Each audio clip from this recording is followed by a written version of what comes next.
is for you, Kings fans, wherever you may be. All the frustration and disappointment of the past is gone. The 45-year drought Los Angeles Kings are indeed the Kings of the National Hockey League. They are the 2012 Stanley Cup champions. Jackson on the drive, kicks it out for man. Man, three-pointer, bang! Oh, what a man! Magic down the middle, just what I thought. A hook shot at 12, good! Here's Michael at the foul line, a shot on Elo, Good! The Bulls win! They win it! Now there's a steal by Murr. Underneath the DJ, going up over Bell, ball away. Yes! Yes! At the buzzer, he does it! Was there ever a doubt? A Smith screen, Posey will defend. Oh! LeBron James with no regard for human life. It's a physical game.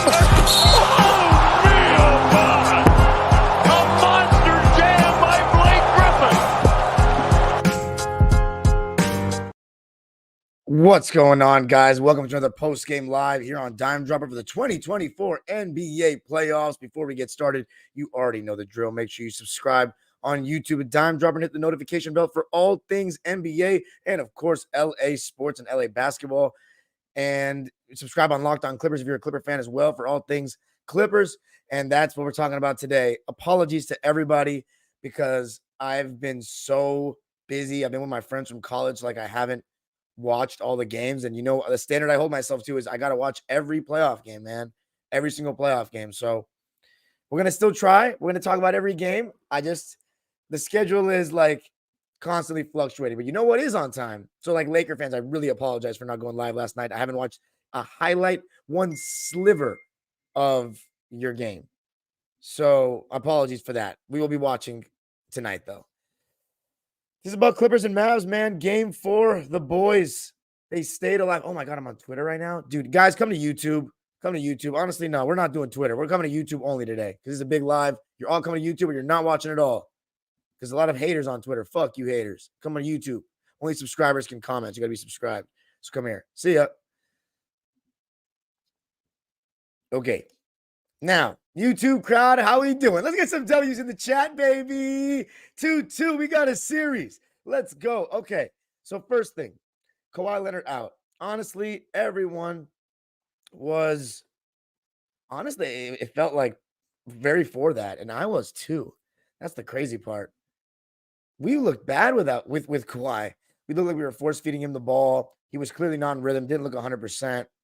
But on both ends of the floor, you know what I'm saying? Defensively, his rotations and his reaction to the ball and all that was completely slow compared to normal. So, and the fact that they don't know when he's going to come back, like this is serious. I would just say, you know what? We're 2-0 in this series without Kawhi now, 0-2 with him. This is who we're going to go with in this series. And it wouldn't be possible without the way that James Harden and Paul George stepped up today. But let's put off Paul George's performance for a second. Now, I will say that in the first 4 games, James Harden has been our best player, which is unbelievable that I'm saying that. He's having his best series since 2021. I got nothing bad to say about the way he played in this game today. I mean, we'll talk about the whole game. And again, I'm always talking about basketball. People get really butthurt because the way I see the game doesn't align with them. But like I personally thought that James Harden wasn't that great last game, despite the stats. This game, exceptional, man. I think he was the player of the game, even though Paul, you could argue, was the player of the game. But I'm big on closing. Who closed the game? Who was attacked? Who dominated Luka in a 1v1? Like, let's be honest. James did a great job against Luka one-on-one in this game. But Kyrie, I've noticed. I think we should stop with the Harden switching on to Kyrie. I'm fine with Luka, but Kyrie turns the corner on him every time, whether it's point of attack whether it's pick and roll or one-on-one. But James, the way he did a good job staying in front of Luka and then was picking on him all game long and not settling for the 3, just blowing by him. Dude, we always compare Luka and James Harden, and it's so funny that Luka's getting outplayed by 34-year-old Harden. That's what on my team. That's fucking comedy, dude. Absolutely hilarious. I mean, guys, I'm going to go through the whole sequence of the game, but initial reaction is like, Dude, Plumber Jim is hooping. Like, wow. I'm like in awe. I'm in awe, man, of this performance in game 1. It's very like last year with Embiid out. But the thing is, that had a bad ending. Hopefully this can have a better ending. Imagine if we beat Dallas without Kawhi, would be ridiculous, bro. Their fans would lose it. That would be so embarrassing. But anyway, should we start talking hoops now for real? Let's start talking hoops now for real. Shout out to everybody in the chat right now, man. Let's talk about, anyway, the game. I'm going to read your comments at the end. Obviously, you guys can keep commenting all you want. If you want me to read your comment, like right away, then you got to send a super chat, which will turn on if you want to drop $1 or a dime. Any donation is appreciated. So let's go right into the notes of the game. Similar matchups for us. We had Zubats on Gafford, Amir Coffey on Kyrie Irving to start the game, who started in place of Kawhi, Terrence on Luka, Paul George on Derrick Jones Jr. to keep him out of foul trouble, and then James Harden on PJ Washington. Now, on the other side, Derrick Jones Jr. on Paul George. You had Kyrie Irving on James Harden, PJ Washington on Terrence Mann, and Luka on Amir Coffey to start the game. Now, of course, the Mavericks are going to switch 1 through 4, and the Clippers are going to switch 1 through 4. All of them playing drop coverage with their 5s. Some of them, like, kind of a high drop. When Lively comes in, it's like a high drop. He really comes out and shows on Paul George's pull-up 3. There was one of the misses that Paul George had in this game. It was the same as last game where Derek Lively, he really stepped down and contested that 3, and Paul's got to try to turn the corner on that because that shot is just too contested by a very tall player. So I don't think that's a very good shot. But other than that, yeah, basic 1 through 4 switching, right? So you know who's going to get targeted on either side. They're going to go for James. We're going to go for Luka. And Luka picked up 2 quick fouls before we even really saw the broadcast. There was no local broadcast today, so the first 2.5 minutes because of the New York game, it was delayed, or we didn't get to see the first 2 minutes of the game. So Luka got his second foul like right when they switched to the broadcast, which was awesome and really boded well for us all game long because we attacked him. He didn't want to get in foul trouble, and he was still in foul trouble basically the entire game. So really good stuff from us in that.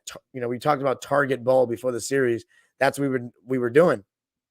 Now, Zubats was in drop. He switched on a Luka one time in the first quarter and forced an air ball. Besides one step back 3 that Luka made over Zoo, I think Zoo's done in this game. I think Luka did such a solid job again in the times that he was switched out onto him. Like, we've really been mixing it up defensively here and there throughout the series, but it's still mostly been drop with Zoo. But the times that he has switched on to Luka, when we have a guy that's comfortable switching onto Gafford and or PJ Washington on the glass, then Zoo's done a pretty good job in isolation with Luka. He made 1 step back 3, but for the most part, I think he's been great. Luka had those quick 2 fouls. Harden also got quick 2 fouls, and the second foul was complete bullshit, dude. Complete bullshit. And there was a lot of bullshit in this game, officiating-wise. Terrible. I think really whack on both sides in the first half, but then in the third quarter, I thought it was really bad against us still. So, yeah, we'll take that win, even with that. James Harden, I noticed it from the get-go, honestly. I wrote in my notes that he was looking better because he was. Last game was way too slow in the approach, too much ball pounding. And you know who actually hurts that as well and hurts James in that way? Is Kawhi. Because I think when James, even though he's 34 years old, he still might have, it's tough between him or Paul George, the best first step on our team. I think it's Paul George, but here's what I'll say about James. He's just more intelligent with when he gets the step, he doesn't pull it back. He'll do the pullback when he's kind of with the tween cross, or just kind of isoing on his defender from the top. But when when James makes the decision that he's going to get to the basket or turn the corner, he's going to try to get to the basket and turn the corner. When Paul does it, he'll still pull it back unnecessarily. I think James, for the most part, is more aggressive for what he can do. In terms of first step, I'd love to hear you guys' comments on that. Do you guys think James has a better first step or Paul? It's one of those two, and that's part of why we don't get to the rim enough, for real. But I just like the way he was in attack mode downhill, but also just initiating from the top. And what I mean by that is just passing it to Paul George coming off of off-ball screens. Like PG, he got going right away. And that was the biggest thing we needed to have, was a huge Paul George game. And with all the pressure on, playoff P delivered. It's just crazy because this game was so big. This game was the difference between we go down 3-1, season's over. We got to talk about what we're going to do the next year. How many of these guys are going to stick around next year, potentially blowing up this era. Like, it's just the conversations that would have had to have been had we lost this game were drastic. So for them to perform like this, mainly Paul George and James Harden are two stars that were playing in this game. I mean, you got to give them all the credit in the world. Bones got busy super chat. My guy says, welcome back to another podcast. Yep, podcast feed. We'll be tuning in now. See, you know what I don't like? I don't like when people say, like, you know, stay in your lane or stay on that side. Don't switch up now and this and that. Tell Paul George and James Harden or whoever it may be to not switch up their performance now. You know what I'm saying? Like, I don't think I've said anything out of pocket. People are always going to get sensitive, though. That's the thing. I mean, I don't care to appease you fanboy stands. I've always said that from the start, and that you guys dominate basketball discussion now. So it's I don't really care. It's all about the fans, the team fans that are going nowhere. Then if you're a good stan, that you know, that 1%, and it truly is 1%, and good for you that you're still here and I still tolerate you. Phoenix Gen Z says best Harden since 2021 Brooklyn pre-hamstring. Are you talking about season-wise? Because I think he had a better regular season last year, but it is the playoffs when it counts. I mean, James Harden still won a first-round series last year and swept. And even though he didn't shoot very well, he was still creating a ton of shots. So I wasn't like, go back to my recaps last year talking about Harden in the playoffs. Like, my analysis is not as crazy as people think. I just think that I see the game a certain way and it doesn't really appease to certain people that like a certain style. And then we butt heads on that, and then people get emotional and stuff. Because I'm emotional too. Like, I'm not going to front. I'm emotional about everything. But that's just who I am. You know, not everyone's going to like it. Anyway, yeah, to answer your question, I would say yeah. Why not? I mean, he had 2 amazing games without Kawhi. So, like, two wins without Kawhi where he's, you know, batting above his average, if you can put it that way. He's performing above the expectation. So again, I'm going to go back to games 2 and 3. I don't think he played well. Like, I don't care what anyone says, but that's it's so funny though, because last year I said James Harden played great and very well in 3 games against Boston. And they won them all. He played bad in 4. And that's by my definition, not by, you know, we can discuss it, this and that. This is my opinion, right? So we'll see how this goes. We have gone on how James Harden's gone, but also to a degree, Paul George. Paul George was in attack mode right away. Off the ball. James has a better first step. PG has a deeper bag. Okay, I like that, Alexander Vischer. But anyway, I like the way that Paul George was in attack mode. It wasn't just knocking down the 3. He was trying to get to the basket, turning the corner when he caught the ball, coming off screens. 8 points in the first quarter, I believe. And then he had that beautiful, you know, Euro step left to right floater off of one leg with his right foot. That shit is hard, man. He makes it look very easy. The Mavs, by the way, they were missing every 3 in the first quarter. Every 3. Like, it was ridiculous. Luka, the role players, we were on a 14-2 run, and we were just absolutely rolling on all cylinders. Just rolling. And we could do nothing wrong. Norman Powell hit that 3 at the end of the third quarter. What's his name? Russell Westbrook hit that 3 in the right corner. It's just unbelievable, man. Unbelievable. I don't even have the stats up yet. I haven't get the stats up, but everything was going our way. Everything was going our way. The defense was locked in. And you know who I got to give a big shout out to? And all series long, the man for the big occasion. Look at the way he's defended Luka and gotten back around when he's been guarding him at screen navigation wise, which I've been critical of him all season long. Getting back in front, not really biting for the pump fake and just staying solid and putting a hand up. And like, granted, there is a level of this where Mavs fans should be saying, like, what the fuck is Luka doing? Like, he's not being aggressive. He's being so methodical. He's completely killing their pace. Just the way the same way I talked about Harden last game with us. It's the same way he's doing it for them. Like, they share so many positives, but they also share what I don't like. And Kyrie Irving is what unlocked them completely in this game. Him and Derek Lively, the pace, the transition game with Derek Lively running the floor and Kyrie Irving in transition with his pull-ups. He exposes that the Clippers' transition defense is weak. And we were starting to get tired when they were coming back. It was a lot of Kyrie, Derek Jones, PJ Washington. It's kind of funny that this new Maverick team fits Kyrie a lot better than it does Luka. That's so funny to me. And you're seeing it. That's what I love about the playoffs. All your flaws come out. And it's kind of funny that we talked about that on Locked On Mavs with Nick. We were saying that Luka's kind of accommodated to them, but he's being so whack. Terrence Mann, bro. Like, I got it. It's two sides to every coin.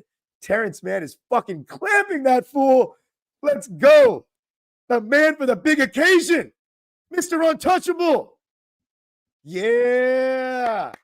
Yeah. You like that, Dallas? We're coming back to LA with home court, best of 3. We still may not win, but the fact that we even got you sweating without Kawhi is fucking comedy. Absolute comedy. Terrence Mann, baby. Terrence freaking bipolar Clippers. That's just the funny part is like, how the hell can we look so lethargic? Kawhi force feeding aside and, trying to get him back into things. How do we look so lethargic in that game? And then we come out and look like a completely different team. Mainly Paul George. It all starts with him.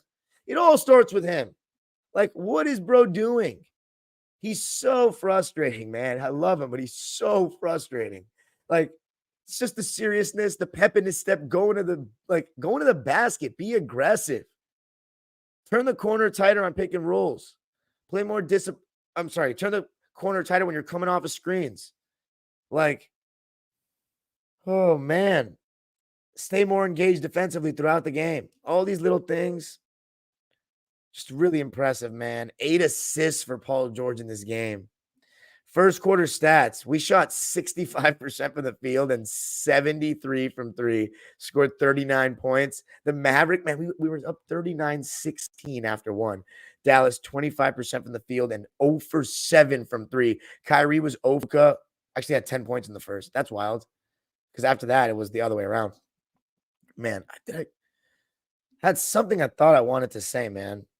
But I forgot about it, guys. So apologies to those listening on Apple Podcasts and Spotify. I know it can sound always a little sloppy when I'm not doing like a recorded show because we're live right now. But hey, man, I try my best. It's just like, talking for like an hour straight without that much dead air.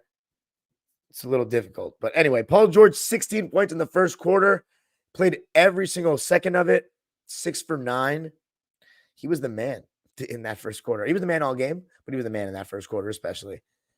Yeah, great first quarter. Now in the second quarter, when Paul was on the bench, it was, by the way, James Harden got a little more rest in that first quarter than the last game. Last game he sat like 40 seconds. This game he sat out 2 minutes and 38 seconds in that first quarter. So doesn't sound like much, and it really isn't much, but it's more than before. And Kawhi's not playing, so it's interesting, but I think that's what we needed to do. And I think it actually helped him so much, have the legs to close.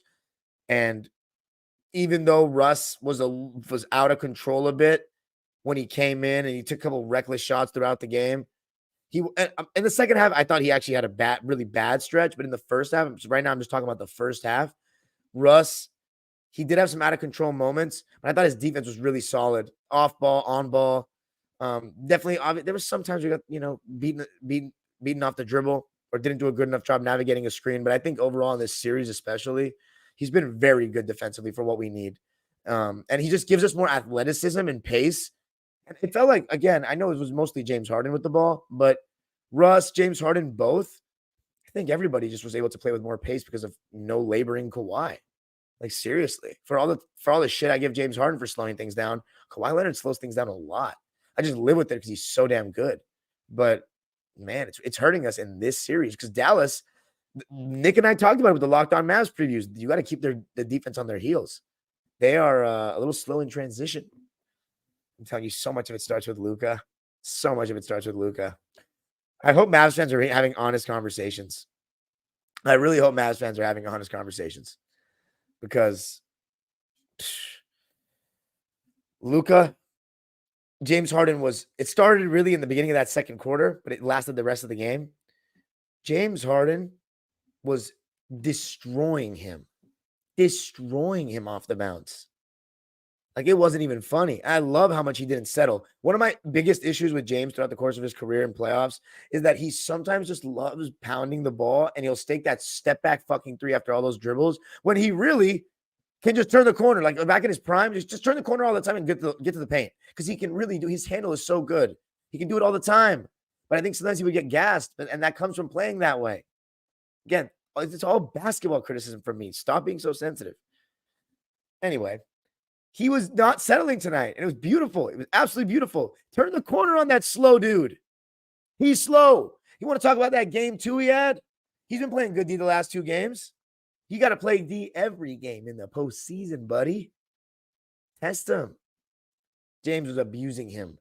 He was hitting the 3 ball too again, James. It's just amazing, the shot making and the consistency. You know, one thing you can say, despite what I say about his performances, his shot making and his scoring has been consistent every single game. And that's a lot, because you were like, even people that were really pro Harden were like, you know it's an inevitable 10 points stinker shooting game coming, but not so far. I hope I can just jinx him, but I don't believe in that jinxing shit anyway. So far, you could also just say he's riding on a high. Why would I even put that jinxing energy in the air? Yeah, so the Clips, we were just playing amazing, dude. Norman Powell was great. Terrence Mann's defense was great. Russell Westbrook's athleticism added to us. I mean, I remember looking at the box score first half. And again, I'm not a big single game plus minus guy. I'm not a big plus minus guy, net rating guy in general, but he was a plus 20. And I don't think that's coincidental. I think defensively added stuff. And just, again, having more athletes out there, a little more pace, I think it serves us well. Luka was just playing like ass, though, man. I don't even know what to tell you about. Like, it was just ridiculous. Just he hasn't had a very good game to me. Game 2, though, because defense. But the other games, I mean, look, games 2 and 3, they won, and they don't win without Luka doing good things on the basketball floor. So, like, again, I think a lot of times when people say team game, he performed well individually, this and that, I really think it's more intertwined than people think when you have that big a rule. Like, I seriously think so. People think that's called winning bias. I don't agree with that. I think we can break down shit. I think the goal of the game is to win. It's not about what the stats look like. I don't think just because you shoot well and score points, you have a good game. I think there's 2 sides of the ball, and there's one play affecting the next. And in the sequence of a game, did you do your part to help the team win? And if there's too many moments where you say, I could have done this better, then maybe you didn't. And I don't know. I held myself to such a high standard. I still do in everything I do, but like, that's just my view on life and basketball. But yeah, man, Luka. So yeah, 2 bad games, 2 good games. Let's put it that way nicely. But he hasn't had a great game. That's kind of what I was getting at with that fucking tangent. Has he? We know he hasn't. And that's definitely credit to Terrence Mann's defense. Definitely. And the team. I mean, Zoo, Harden even, Paul George. But yeah, he's not been good enough. Paul George was damn sure good enough. He was absolutely insane in the first half. Just insane. Russ started getting a little out of control, though, second quarter, offensively, going to the basket recklessly. But they ended the half well because of Kyrie transition. We kind of cooled down just a bit, and Kyrie started getting on the break, hitting those pull-up threes. But, man, let's talk about a little bit more about Paul George in that first half. By the way, Kyrie Irving had 16 in the second quarter, 5 for 5 shooting. And then James Harden, 5 for 6 in the second quarter, 13 points. Paul George, wow, he only played 6 minutes and 50 seconds of the second quarter. And that's where you got to give James Harden so much credit, because the way he was able to carry our offense shot-making wise, while Terrence was 0 for 3 in that quarter, and Norman Powell was 0 for 3, and Russ was 0 for 2. When Paul George got 5 minutes and 10 seconds of rest, and he was able to carry that load, crucial to giving us such a big lead. And at one point, we were up by 31 points. I couldn't believe my eyes. 31 points without Kawhi in Dallas. Just ridiculous. And it's so much of just targeting Luka for real. So much of it. PJ Washington, we'll get into him in the fourth quarter. But he had some decent moments in the first half defensively. Let's talk about the score at halftime. Clippers were up 66-49. Paul George and James Harden combined for 44 points at the half, with PG having 26 of them. I mean, the dude was aggressive in attack mode. He had hit 6 threes.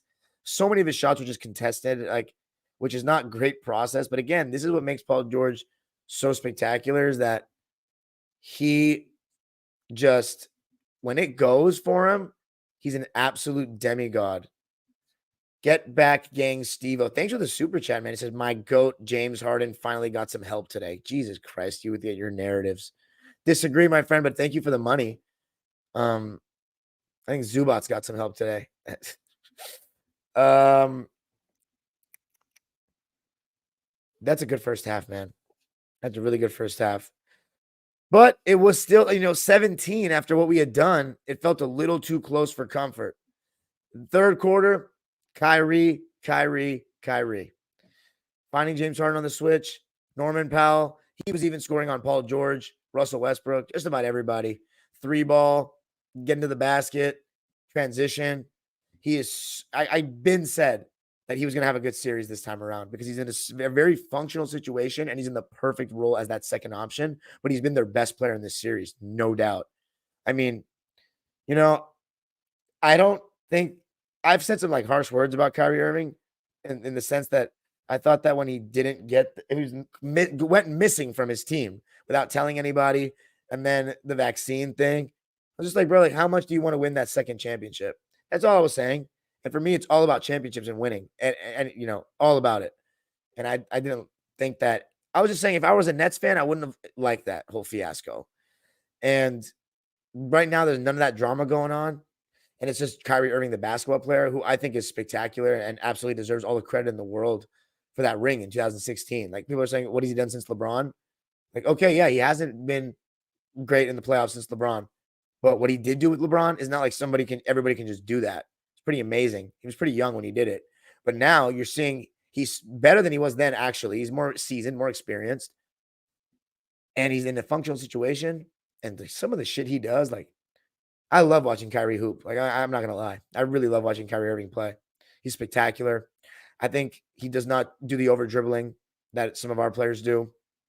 He embraces every spot on the floor. He's great with both hands. He's got a lot of Kobe in him, and he's like 6'2". One of the best under the rim finishers that we've ever seen, and maybe the best ball handler that's ever touched basketball. I as a basketball fan, it's really great that we won the game, and I can look back and enjoy it that way. Because it's like, yeah, of course I would rather Kyrie have a stinker, but like if we win, I don't give a shit. And like, I think it's actually kind of funny because Kyrie's playing better than Luka. But God, some of that stuff, I just looked at my friends and my jaw was on the floor. I was like, wow. It's like some of the stuff he's doing is crazy. But the slower offense for the Clippers in the first half, in the beginning of the third quarter, I think led to misses and then transition for Dallas. I think it just kind of slowed down, turned the ball over just a bit. And PJ Washington, he had some really good defensive moments through 3 quarters, or really in the third quarter, I should say. And then you started to see the target ball on both sides, Luka and Harden. And at times you saw they started to blitz Paul George with Luka, and we started to get some guys in the short roll. But overall, third quarter, I think the Mavs definitely won that quarter because they went on a flurry towards the end. Yeah, 29-16 Dallas in the third quarter. Let's see for the Clippers. Paul George was 1 for 3, and James Harden was 0 for 1. Zubats had 7 shots in that quarter. That's wild. 6 points on 3 for 7 shooting. That's a result, though, of Paul George and James Harden penetration, though, for the most part. Amir Coffey and Paul played the entire third quarter. Zoo played all but 38 seconds of it. James, again, he got a 4-minute and 5-second rest. I think that rest was so crucial, even though we lost the quarter and had 7 turnovers. So there you go. 7 turnovers in the quarter. 3 from Paul George. 1 from Terrence, 1 from James, 1 from Russ, and 1 from Amir. That's part of what led to, Dallas got 6 more shots up than us in that third quarter and was getting them in transition. They were taking advantage of that. So we got a little sloppy with the ball. And just, you knew that they were going to make a run. Like, it's their home game. We're up a lot early. And that's the fear of having those big leads early, is that you just don't know. You just know that there's so much time left in the game. So, yeah, we were not out of the woods. And Kyrie Irving was putting a ton of pressure on us to keep the lead. And the crowd, man, I got to give Dallas fans credit. They were super loud. That was the loudest I'd seen the AAC in probably since the 2022 conference finals. But yeah, man, got to give credit where it's due to our guys for staying poised. Terrence's defense was just so great. The only thing I had a problem with Terrence was passing up threes, He's shooting well from 3, and he's not just letting it fly. I don't understand that at all. Then one time he missed a floater. Derek Jones started playing amazing, by the way, attacking closeouts, his activity on the offensive glass, and just trying to get to the basket, be relentless at the rim. He had one amazing finish over Paul George. He was impressive. Lively, I thought too. I mean, just added so much to the table. But I think we were smarter about the way we attacked in this game, where especially James, he didn't attack Derek Lively as much. He just went at Luka straight up all game. And man, that was much better strategy and adjustments from whether it was the coaching staff or James Harden. I tend to give the players the bulk of the credit or the blame. So I'm going to say James Harden made better decisions with that, attacking Luka just relentlessly all game, as opposed to trying to go at Derek Lively just because he's the big. So, and I think I mentioned this already, but every time Luka tried to target James, I thought almost every single time James did a pretty good job, whether Luka scored or not. His defense, he was not getting the corner turn on him that much. And it just shows like Luka, he's really not that quick, man. We knew this, but he still finds a way, it seems like, to get to the basket so much. But against James, he doesn't really turn the corner that much, and he doesn't have the bully advantage that he does against so many other guards and wings, even the lanky wings. Like if you remember Mikal Bridges, he got absolutely mauled by Luka down low in that Sun series. But yeah, I was getting really nervous though when the Mavs were cutting it down in that third quarter. That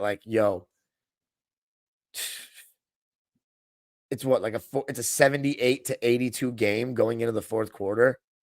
Like we might blow a 31-point lead, just like we came back from a 31-point lead in 2019. And it's funny because we've in recent years, even though the Clippers are famous in recent years for blowing series leads, we haven't actually blown too many actual leads in the playoffs. Obviously, Game 6, Houston, and then fucking Game 5 against OKC. Those were big, collapses.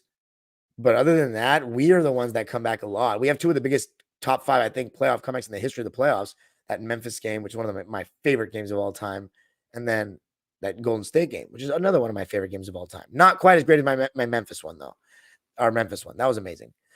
Dallas went on an 11-0 run, though, in that third quarter. As I said, Derek Jones Jr. and Kyrie were going crazy, and Russ was getting out of control. He had a turnover. He had a rush shot going to the basket. This is when his offense was no good. And it was one of those games where we're like, might not be a Russ game. I still think, though, defensively he was good. So he still wasn't completely awful. And he had some good moments before he went out of the game, and I'm happy with Ty Lue that he didn't close with him today. It was the right decision. And I love Russ, still having a good attitude on the bench. That's what we saw last season, which is the reason why I said that Westbrook could start for us. We could still be great, is because, before we got Harden, of course, because I thought that Ty showed a good discipline that, look, we'll put in a small ball lineup or a lineup with Zoo, and Russ doesn't have to close. It's no big deal. And he's been willing, and he's been so accepting of that. And this game was one of those games. Kyrie Irving in the third quarter, 10 points, 8 for Luka, and 9 for Derek Jones Jr. And now the fourth quarter, baby. Mason Plumlee played this game. Of course, still no Tice, like a lot of fans have been asking for. He was in drop coverage for most of the whole game, but at times he found himself guarding the perimeter. It's funny because Mason actually began what ended up being our push towards the end of the game to close it. He had that they got it within 2, I believe. And then Plum had that putback layup. Then he had a lob from Russell Westbrook in the short roll. So James was attacking Luka, and they were doubling, just getting ready to help because they were doubling off of Russ. Russ flashed to the middle, had that lob to Plumlee. And then Plumlee had that nice pass to Russ where it looked like he may have gotten fouled, and then he hit Maxi Kleber on the follow through.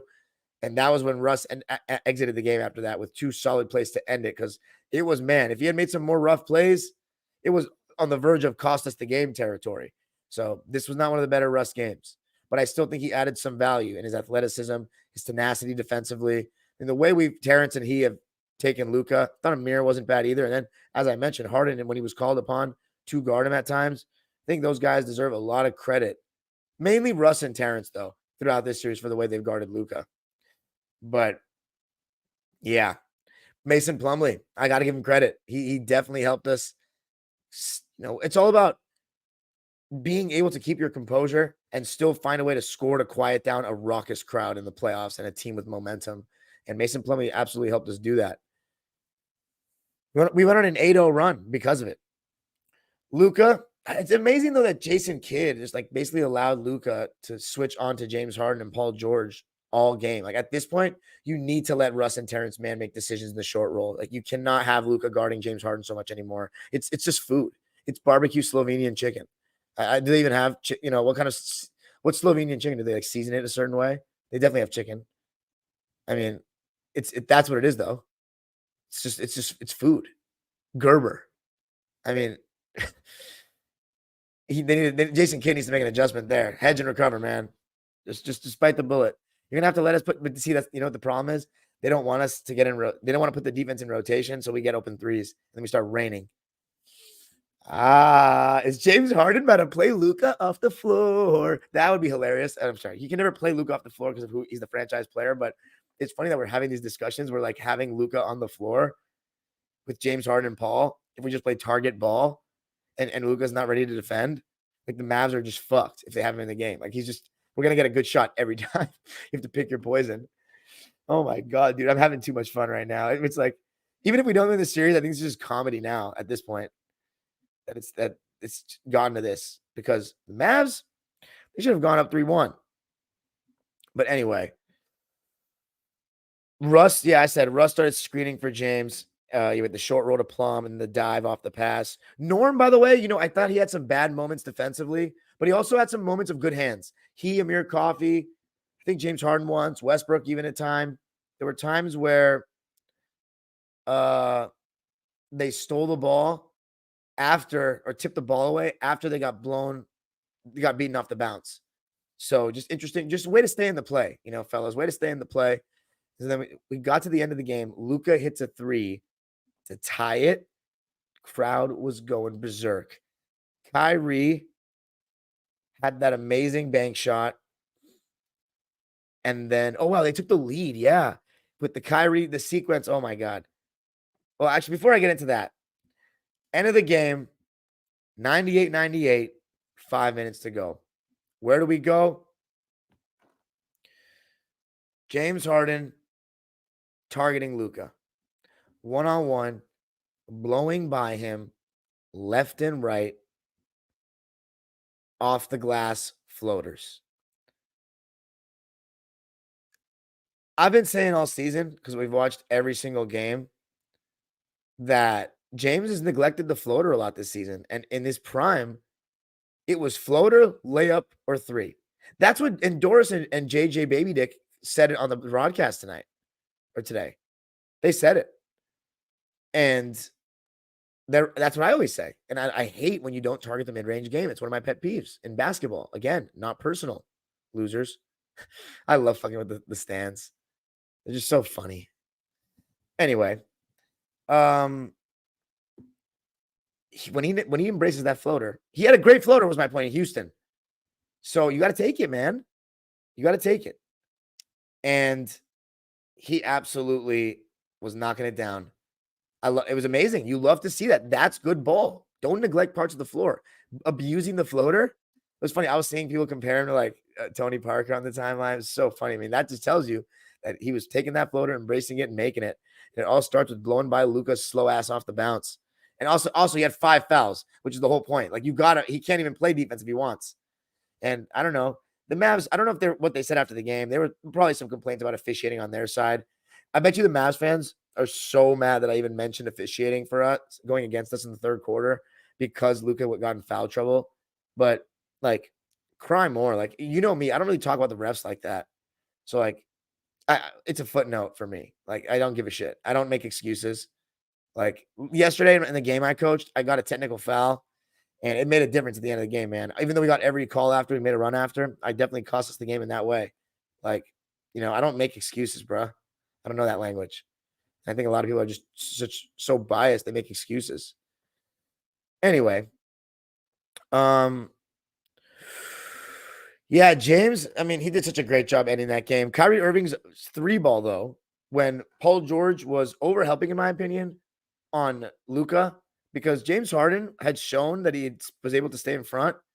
of Luka all game, and Paul was kind of, helping off of the hottest player in the game. And even though it was a deep three, it's like, dude, it's Kyrie Irving. Like, we all know how good he is, and he's going crazy. And then that finish he had over like 4 of our players was out of this world. But who responded when it was 105-104? Paul fucking George responded with one of the most ridiculous shots he's hit as a Clipper. And maybe one of his most ridiculous shots he's hit in his playoff career. We got to think, guys. This is like, I don't want to say it's his last chance, but Paul George had one horrific postseason with us. Coming off 2 bad postseasons, by the way, in OKC. Don't mention that injury in 2019. He was bad. You're on the court, no excuses. None. Only game 1, he looked like visibly in pain. The other ones, he was fine. He did the same shit that he does now, quite frankly. Now, I really hope that people go back and watch that series and then stop making complete excuses about the shoulder. Because, yeah, I know he needed surgery and whatnot, but, like, when he plays well, are we going to, so now he's magically not hurt? He did the exact same thing. If you had told, and if you're not telling anyone that he's hurt, and you watch the games now, you see he did the exact same stuff as he does now. He makes the same mistakes, the same decisions, the same crucial turnovers. I'm so happy that we have Paul George to see that.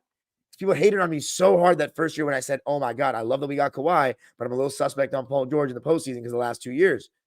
And people didn't listen. They always don't want to listen. Anyway, but I get a lot of stuff wrong too. So, Paul George, point is, he had a shitty postseason in the bubble. He had an amazing postseason next year, and we haven't seen him in the postseason since. This is like the tiebreaker, man. We went for James Harden. We had a big trade. We traded another first rounder. We've done everything you wanted. The Clippers have been patient and standing by him and Kawhi and the injuries. And now you have a chance to step up. And through 3 games, he had 2 stinkers and not 1 great game. Everything was on the line, and Paul George delivered. With that shot, man, that took the life out of them, huh? What a shot in that corner. It was behind the backboard damn near. Kyrie had a miss, and guess who got the stop? Guess who was playing one-on-one D? Terrence Mann, forcing the miss. Get the rebound, and then James Harden, dude. The Mavericks were trying to pre-switch that action. They were trying to keep Luka away as best they could. They were trying so hard not to get Luka to guard James Harden. And you guys you Mavs fans had the audacity to come up to me and tell me in 2021 that Luka was the best player just because he held more weight and put up better stats. Kawhi Leonard will never in his existence, even if his leg even if he's missing his whole leg, they would never target him like that. And your team would never try so hard to pre-switch to keep Kawhi out of the action. People try to keep Kawhi far away from the action, my friends. So yes, Luka is a better offensive player. But in 2021, when Kawhi was averaging 30 on 60% shooting, basically, Luka was better. Kawhi just had a better team, and Luka overachieved because the Clippers were bullshitting for the first 2 games because Ty Lue let Zubats he let everybody guard Luka, like weak defenders, and Tim Hardaway Jr. and Maxi Kleber and them were shooting really, really well. And the series went longer than expected. But I don't think he was better than Kawhi. And that's not a knock on Luka. He was the 3rd year in the league. So, yeah, James hit a huge floater. Honestly, my jaw was on the floor at this point. Like, just how well James was playing and how well he was closing this game. And again, I'm not saying that he's never done that in the playoffs. 2019, some of those games don't get talked about enough at all against Golden State because they lost the series, and he did that game 6. Another classic game where the stats don't fool you with Harden. We're going to break down that 4th quarter one day and the process of that Rockets team that day. But in games 3 and 4, I don't remember if it was game 3 or 4, may have been both. James closed so well, and it was hit those big step backs at the end. So it's not, again, I'm not saying he's never closed playoff games, but I just didn't expect how well he was doing and how he was just blowing by. PJ Washington was getting torched. Even PJ, they were saying, and I'm going to be real and honest. PJ Washington has been good defensively in this series and as a Mav, but he can't guard James Harden one-on-one on the perimeter when James Harden's looking like that. He was getting blown by left and right. And we've been on burst watch all year with Harden. His burst was looking good today. He jailed my ass. That jail is about as secure as Arkham Asylum. No, I'm just kidding, guys. Anyway, What a big closing performance by James Harden. What a big shot by Paul George. And we got the win, man, in Dallas. What just to withstand that raucous Dallas crowd and get the win, it just shows so much resilience. And we've seen that from this Clipper team this season at times, but like you just don't know. You just don't know what you're getting. And that's the problem with this team. You don't know what you're getting in terms of who's on the court. You don't know what you're getting in terms of the performance on the court. So Clippers win it 116 to 111. This actually reminded me so much of that series against San Antonio, where we lost game 3 and got blown out. Same exact series pattern. That's the funny part. We won game 1 in commanding fashion.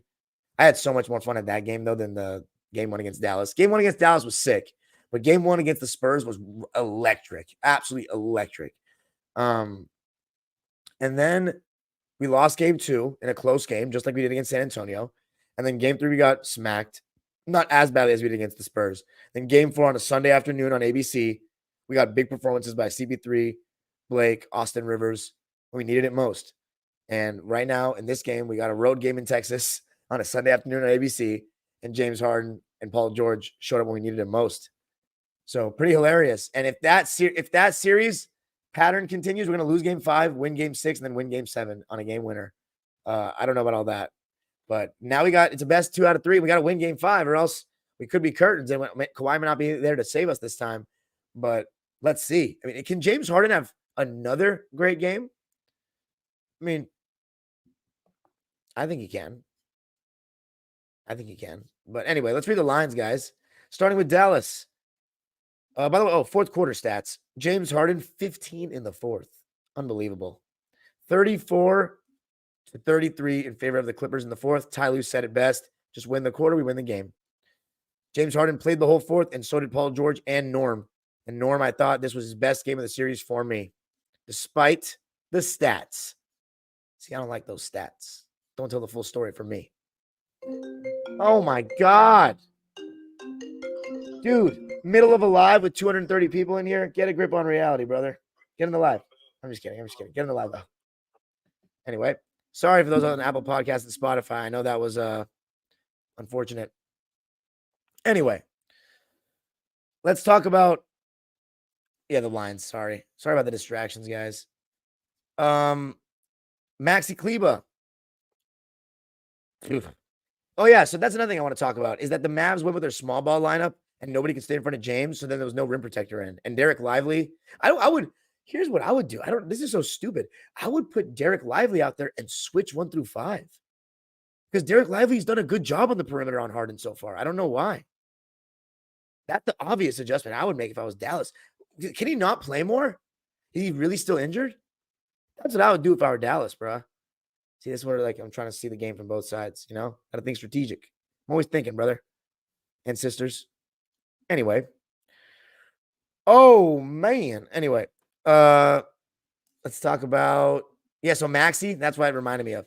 Maxi, 22 minutes, 3 points, 1 for 1. Made a big 3, but that was it. He was pretty quiet.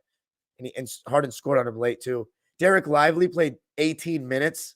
Not enough. Not in my opinion. 8 points, 6 rebounds. I wonder if there's a minutes restriction, though. 4 for 4 from the field. He was a +4. Josh Green, not the same Josh Green from game 3. 0 for 3 from the field, 0 for 2 from 3 in 13 minutes and 25 seconds.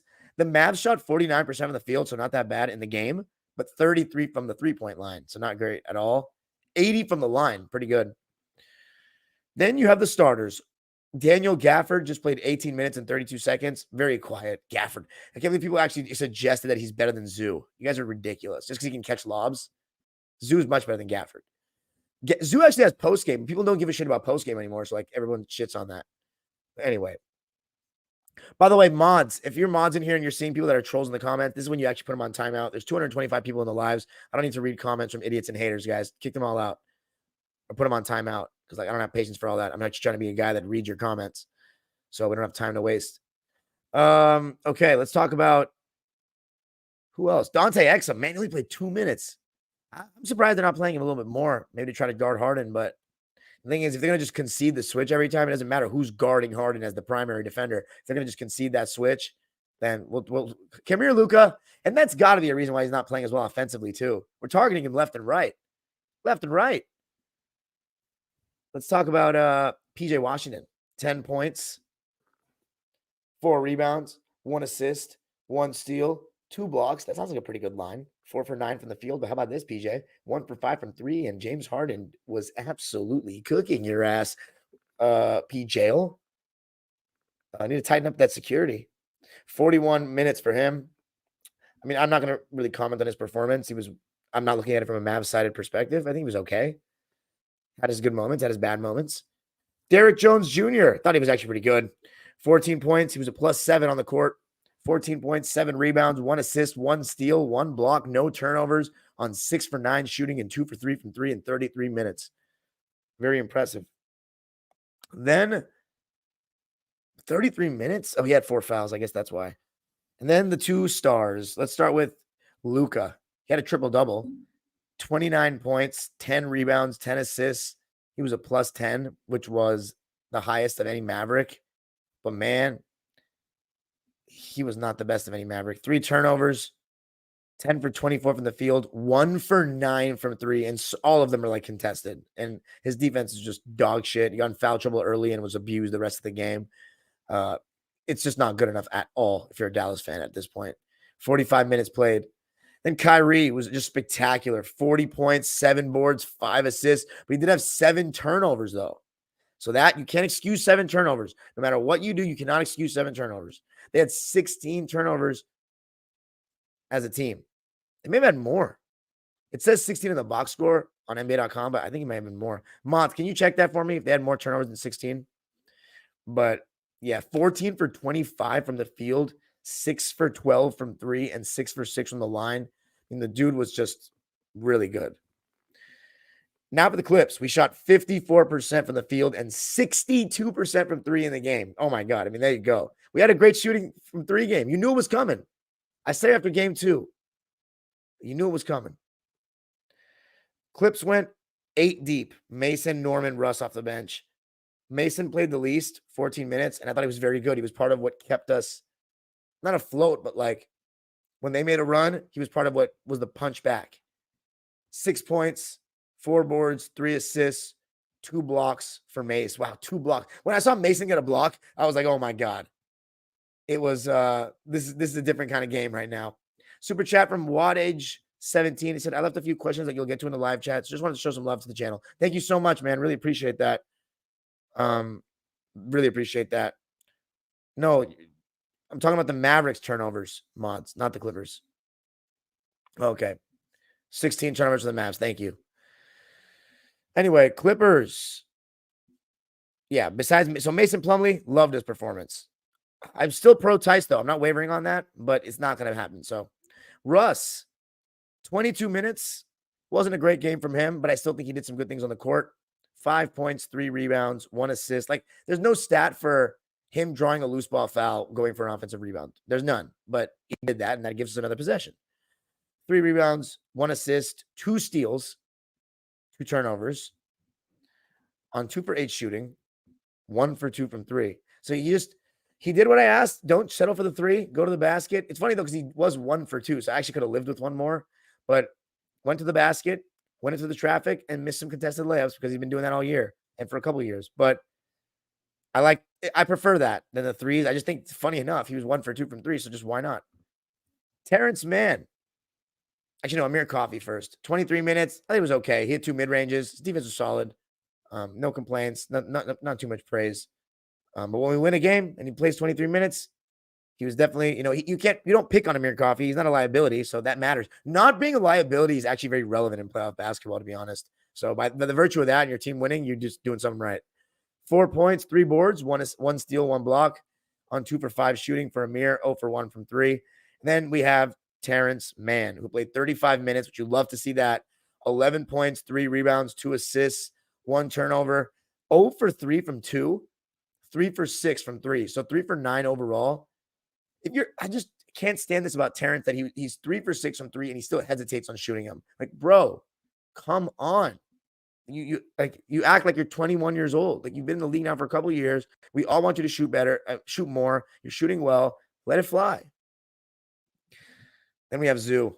Another very solid game, but it's, in my opinion, probably his least effective game of the 4. but he was still very good. I think he's been our second best player in the series. Although Paul George now after today, he's getting closer. Third, I think Zoo's been our most consistent player in the series, though, not Harden. Because I think Zoo's had 3 good. I think he's had 4 very solid games. And a couple great games.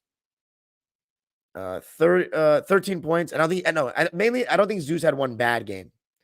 13 points for Zoo, 4 rebounds, 1 assist, 1 steal, 1 block, 1 turnover on 6 for 11 shooting, 1 for 2 from the foul line. And then we have Paul George, who was absolutely amazing. One of his all-time best playoff games, 33 points, and he's had a lot. 6 rebounds, 8 dimes, 4 steals, 1 block. How about that? His defense was very solid when called upon. Very solid when called upon. And in the passing lanes. Much more alert off the ball than game 3. 4 turnovers, though. Definitely want to keep that down. On 11 for 19 shooting, 7 for 10 from 3, 4 for 7 from the line. Unbelievable. And then my player of the game, James Harden, was just exceptional. And as I say, I'm pro closing. 33 points to match Paul George. So 66 between the two of them. Amazing. 33 points, 6 boards, 7 assists, 1 steal, 1 block, 2 turnovers on 12 for 17 shooting, 4 for 5 from 3, 5 for 5 from the line. His efficiency's been amazing this series. Yeah, getting downhill, making the floater, and some solid defense, playing heavy minutes. I'm just afraid, maybe there's a bad shooting game coming, but he's hot right now. Why not? I mean, we're going back home. He's gonna have the crowd behind him. I'll be there. We'll get a game 5 vlog. It's gonna be big time. But yeah. James Harden, my player of the game. Big time performance by the beard. He's had 20 plus points in every game of the series. But that's it for me in this one, guys. Thank you so much for listening on Apple Podcasts and Spotify. Huge win, and I'll be live tomorrow to talk about every single game I can watch. Peace, and out of the live subscribers waiting patiently in the chat. Super chats are turned on if you want to drop $1 or a dime. Peace. Okay, you can read the comments now, but don't comment for the next 20 minutes straight up. Do not comment. Do not, because it's just so many of